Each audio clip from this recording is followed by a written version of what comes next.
சுபானக மக்களை சொன்னமாதிரி பார்த்த மாதிரி பிக் பாஸ்க்கான முதல் ப்ரோமோ வந்து விட்டது. இப்பதான் தெரியுது எதுக்கு எவிக்ஷன்ல சேஞ்சஸ் வந்திருக்கு, என்ன நடந்திருக்கு இப்பதான் நமக்கு புரியுது.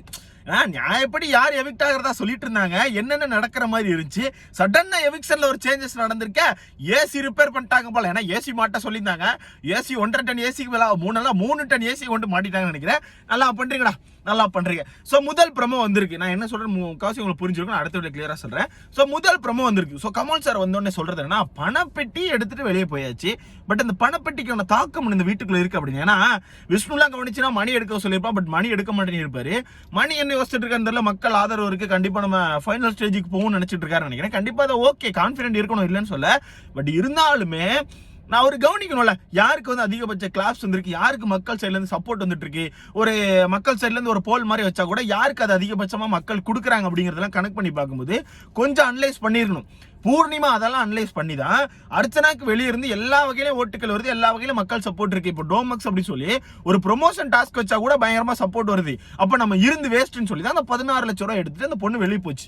ஒரு நல்ல மூவ் இல்லைன்னா சொல்ல மாட்டோம். பட் அந்த மாதிரி இவங்க யாரும் யோசிக்காம 16 லட்சம் ரூபாய் இருக்கும் போதுமே அதை எடுக்காம அமைதியா இருந்துட்டு பாத்துக்கலாம் அப்படிங்கிறது கமல் சார் தான் கேட்கிறாரு. ஒரே ஒரு போட்டியாளர் தான் வெற்றி பெற போறாங்க, ஒரே ஒரு ஆளுக்கு கேஷும் கொடுப்பாங்க 50 லட்சம் ரூபா. மத்தெல்லாம் என்ன யோசிச்சுட்டு இருக்காங்க புரியல, ஏதோ யோசிச்சுட்டே உட்காந்துருக்காங்க. சரி பணப்பெட்டி வெளியே போயிட்டுப்பா, பணப்பெட்டி வெளியே போன போறோம், அந்த வீட்டுக்குள்ள வன்மங்கிறது இருக்கு அப்படின்னு யோசிச்சுட்டு இருக்காங்க. நல்லா யோசனை தெரியும். வீட்டுக்குள்ள எல்லாருமே பணப்பெட்டி பெட்டின்னு புலம்பிட்டு இருந்தாங்க.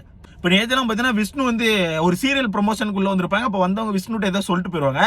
சொன்னோடனே விஷ்ணு அதுல இருந்து ஒரு நாளைக்கு முன்னாடி வந்திருக்க மாட்டாரா, வந்தா பணப்பெட்டி எடுத்துட்டு போயிருப்பானே அப்படிலாம் யோசிச்சுட்டு இருப்பாரு. அது மட்டும் இல்லாமல் பூர்ணிமா எடுத்துட்டு போனது வந்து அவ்வளவுதான் பயந்து போயிட்டா அப்படின்ற மாதிரி ஒரு வித்தியாசமா பேசிட்டு இருப்பான் விஷ்ணுலாம். ஸோ அதெல்லாம் வச்சு கமல் சார் புழக்க போறாரு நினைக்கிறேன். பட் பெரிய லெவலில் இன்னைக்கு எபிசோட் நீங்க எக்ஸ்பெக்ட் பண்ண முடியாது. ஏன்னா ஷூட் வேகமா பண்றாங்க.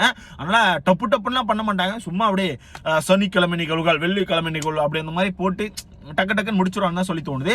சரி யார் ப்ரோ வெளியே போக போறா அப்படின்னு கேட்டீங்கன்னா பெரிய ட்விஸ்ட் நடந்திருக்கு. வேற லெவலில் ஏசி மாட்டேஸ் நண்பர்களே, ஏசி மாட்டேஸ். ஏன்னா நேற்று ஒருத்தவங்க கேட்டிருப்பாங்க, என்னோட ரூம்ல ஃபேன் இல்ல ஏசி மாட்டுங்க. ஃபேன் இல்லைன்னா ஃபேன் தானே மாட்டணும், அது என்ன ஏசி மாட்டுறீங்க, அவ்வளோ காசு. சரி ஒன்றும் பிரச்சனை இல்லை, ஏசி மாட்டுங்க, அது உங்களோட விருப்பம். ஆனால் நீங்க மாட்ட சொன்ன மாதிரி யாரை மாட்ட சொன்னீங்க மாட்டிட்டாங்கன்னு நினைக்கிறேன். மாட்டிட்டாங்க நண்பர்களே, தரமா மாட்டிருக்காங்க. ஸோ எவிக்ட் யார் ஆக போறா அப்படிங்கிறது ஒரு பலியாடு. நான் சொன்ன அந்த அன்பேர் எவிக்ஷன் பலியாடு தான் எவிக்ட் ஆகுறாங்க. அது அடுத்த வீடியோல கிளியரா சொல்றேன் என்ன நடந்திருக்குன்னு. நீங்க சொல்லுங்கப்பா, யார் அந்த 5 பேர் ஃபைனலிஸ்ட் கரெக்டான தகுதியான ஆள்? இந்த 5 பேர் தான் ப்ரோ தகுதி. இப்ப வீட்டுக்குள்ள இருக்கையில இந்த 5 பேர் தான் தகுதினா யாரை சொல்லுவீங்கன்னு சொல்லி மறக்காம கமெண்ட் செக்ஷன்ல சொல்லுங்க. நம்ம நினைக்கிற மாதிரி இவங்க கொண்டு போல 6 பேரை ஃபைனல் ஸ்டேஜ் கொண்டு போறான்னு நினைக்கிறேன். அப்படிதான் எனக்கு தோணுது. விஜயவர்மாலாம் ஓட்டுகள் வச்சிருக்கானா, எனக்கு அதுதான் விஜயவர்மா மாயாலாம் ஓட்டுகள் வச்சிருக்காங்க. நீங்க ஒரு முட்டு கொடுக்குறீங்க தெரியுமா, அங்கதான் எனக்கு சிரிப்பா வருது. இவ்வளவு கீழ்த்தரமா இருக்கீங்களாடா, ஒரு ஷோ நடத்தி உங்களுக்கு பிடிச்சாலும், அதாவது உங்களுக்கு தெரிஞ்சாலும் உள்ள இருக்காங்க. ஏன்னா மாயா விஜயவர்மாக்கு தெரிஞ்சால்தான் அந்த ஷோ நடத்துற உள்ளவங்க ஒருத்தவங்க உள்ள இருக்காங்க. ஒரு நியூஸ் வந்திருக்கு, ஆல்ரெடி நீங்க கவனிச்சிருப்பீங்க. ஸோ அந்த வகையில இவங்களை சேவ் பண்ணி ஃபைனல் ஸ்டேஜ் வரைக்கும் கொண்டு போகணும் நீங்க ஒன்று பண்றீங்க தெரியுமா. மக்கள் மத்தியில விஜயவர்மாக்கெல்லாம் ஓட்டே கிடையாது. ஆனா நீங்க ஒரு வித்தியாசமா ட்ரை பண்றீங்க ஏதோ. பட் பரவாயில்ல, okay it's okay, it happens bro அப்படின்ற மாதிரி என்னமோ பண்ணுங்க, ஏதோ பண்ணுங்க. பட் டைட்டில் அப்படிங்கிறது யாருக்கு போகும், மக்கள் ஓட்டுக்கள் நீங்க அதை கரெக்டா கொடுப்பீங்க நான் நம்புறேன். ஸோ நீங்க சொல்லுங்க யார் அந்த ஒருத்தர் வெளியே போறா அப்படின்னு நீங்க மோஸ்ட்லி கெஸ் பண்ணிருப்பீங்க. அதை அடுத்த வீடியோல சொல்றேன், வெயிட் பண்ணி பார்க்கலாம் என்ன எபிசோட.